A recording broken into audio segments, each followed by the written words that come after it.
Today, more than ever, companies are scrutinizing all the money they're spending with all the suppliers they're spending it with. And there's really three key questions that they're asking. Number one, why are we even spending money with this supplier? What were we trying to accomplish? Number two, for the money we've spent, what's the value we've gotten? And then number three, if we're still in the midst of deployment or implementation, what is our status? Where are we on that deployment? Let's assume that you are the individual on the customer side that is responsible for managing a certain number of suppliers. You've got to go report to the CFO who is reviewing all of the current spend. And you know you're going to get some tough questions. What are the questions that he's going to ask you, and how are you going to be able to answer those questions in a clear and straightforward way?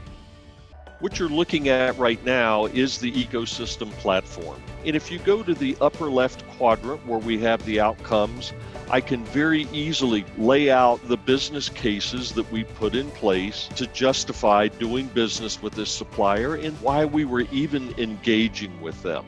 Then the next question, what have we gotten for the money we've spent? And you go to the lower left quadrant, this is where we have the success metrics. And in real time, I can share with the CFO, here's how we're tracking against each of those metrics.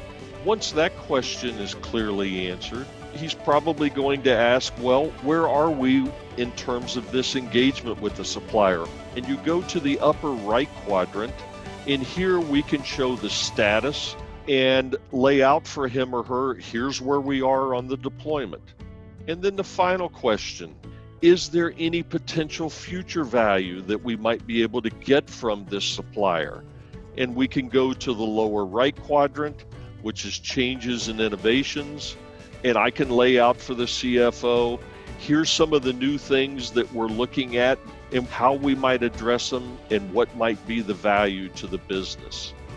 If you could clearly answer those questions as an individual who's responsible, whether it's departments or projects or managing a group of suppliers, you're going to look like a hero within your company, because at your fingertips, you're going to have the answers to the critical questions that are getting asked all the time.